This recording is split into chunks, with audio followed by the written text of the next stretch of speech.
누가복음 15장 1절에서 10절 말씀을 읽도록 하겠습니다.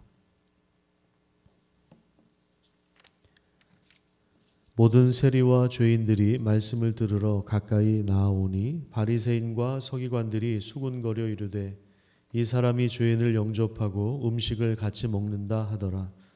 예수께서 그들에게 이 비유로 이르시되 너희 중에 어떤 사람이 양 100마리가 있는데 그 중에 하나를 잃으면 99마리를 들에 두고 그 잃은 것을 찾아내기까지 찾아다니지 아니하겠느냐. 또 찾아낸즉 즐거워 어깨에 메고 집에 와서 그 벗과 이웃을 불러 모으고 말하되 나와 함께 즐기자. 나의 잃은 양을 찾아내었노라 하리라. 내가 너희에게 이르노니 이와 같이 죄인 한 사람이 회개하면 하늘에서는 회개할 것 없는 의인 99으로 말미암아 기뻐하는 것보다 더하리라. 어떤 여자가 10드라크마가 있는데 하나를 잃으면 등불을 켜고 집을 쓸며 찾아내기까지 부지런히 찾지 아니하겠느냐. 또 찾아낸즉 벗과 이웃을 불러 모으고 말하되 나와 함께 즐기자. 70드라크마를 찾아내었노라 하리라.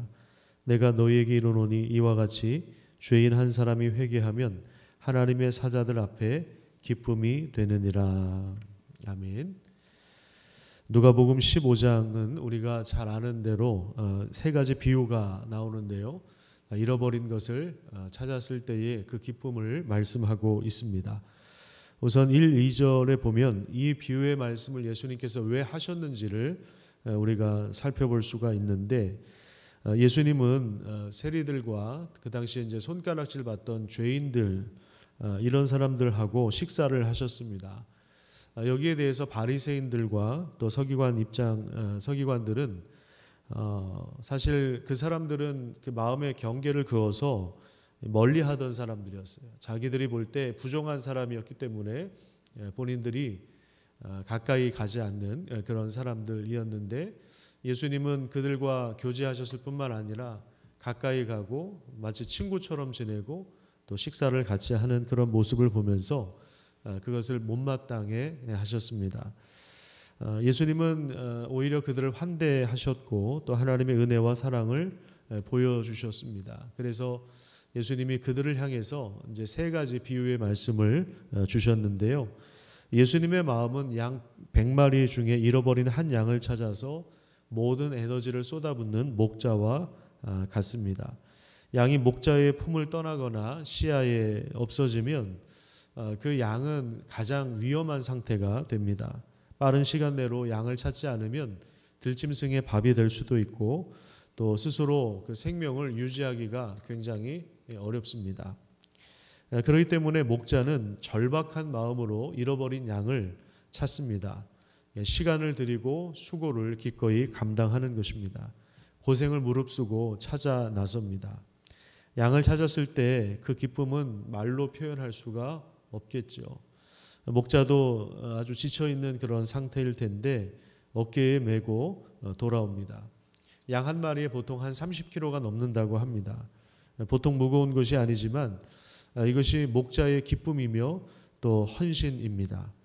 그리고 친구와 이웃을 다 불러 모으고 잔치를 열어서 그 기쁨을 나눕니다.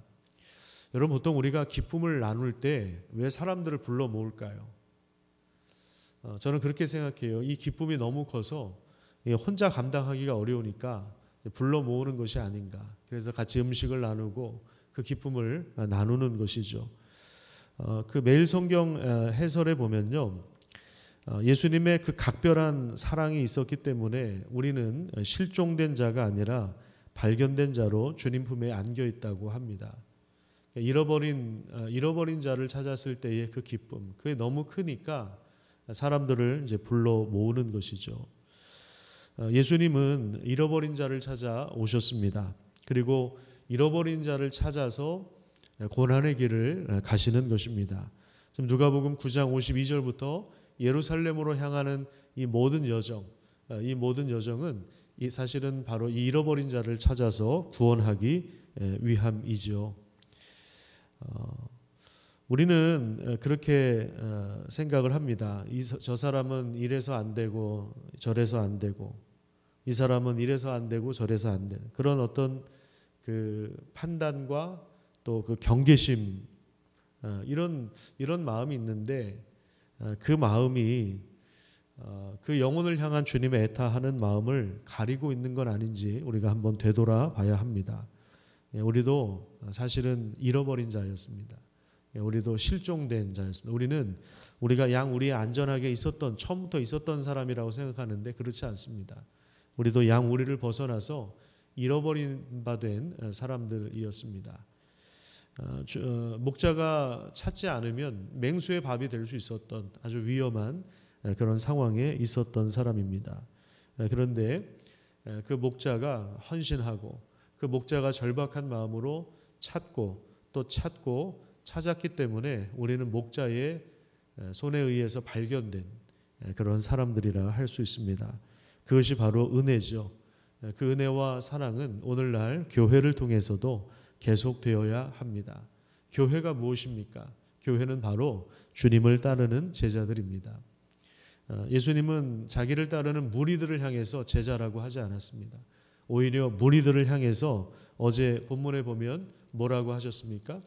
예수님께서 자기를 따라오는 많은 그 무리들을 향해서 예수님이 돌이켜서 무리들에게 물은 내게 오는 자가 부모와 처자와 형제와 자매와 더불어 자기 목숨까지 미워하지 않으면 능히 내 제자가 될 수 없다. 자기 십자가를 지고 나를 따르지 않는 자도 능히 내 제자가 될 수 없다라고 하신 그 제자, 이 제자가 바로 교회인 것입니다. 코로나 시대에 우리 주변에 잃어버린 자가 누구인지 찾아야 합니다. 그래서 주님의 마음을 본받아서 무뎌진 우리의 영적 감각을 회복해야 합니다. 잃어버린 자를 향한 기도와 관심, 그것은 시대가 어떠하든 상황이 어떠하든 계속해서 그 관심을 가지고 가야 하는 것입니다. 찾아가고 또 나누고 또 복음의 소식을 들려주는 귀한 은혜가 있기를 축복합니다. 14장 18절 누가복음 14장 18절에 보면 예나 지금이나 주인의 만찬을 거절하는 그 이유는 다양합니다. 그들은 다 일치하게 사양했다고 합니다. 어떤 사람은 이런 이유로, 어떤 사람은 이런 이유로 잔치를 거부하죠. 그래서 주인은 종에게 계속해서 길과 산 울타리로 나가서 사람을 강권하여 내 집을 채우라. 23절에 보면 강권하여 내 집을 채우라 이렇게 이야기를 합니다. 이 표현은 강제로 잡아와라, 수단과 방법을 가리지 말고 비어있는 그 자리를 채워라 이런 말은 아니고요. 정중하게 그들을 찾아가서 차분하게 설명하고 이 주인이 어떤 의도로 이런 잔치를 마련했는지 그거를 이야기해주고 또 그들을 정중하게 초청하고 모셔오라는 그런 의미죠. 그러니까 전도는 영업하는 게 아니에요. 영업하듯이 실적 올리려고 하는 것도 아니고 기도와 더불어서 최선의 사랑과 지혜가 필요한 일입니다. 포기하지 않고 잃어버린 자를 찾아 나서는 목자, 이런 목자로 살아가는 것이 결국에 주님의 제자이죠. 또 33절에 보면 너희 중에 누구든지 자기의 모든 소유를 버리지 아니하면 능히 내 제자가 되지 못하리라. 이게 우리가 노숙인 되어야 된다는 그런 이야기는 아니라고 말씀을 드렸는데요.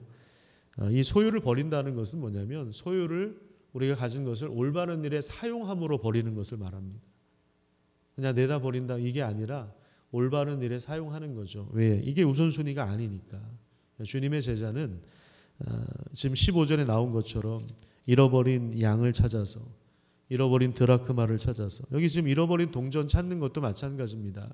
지금처럼 이렇게 좋은 마룻바닥이 아니에요. 그냥 흙바닥에서 동전 찾는 게 얼마나 어렵습니까? 이게 쉬운 일이 아닙니다. 잃어버린 자를 찾기 위해서는 시간도 들여야 되고요. 수고가 그만큼 들어가야 되고 헌신이 있어야 되고 또 비용도 들어갑니다.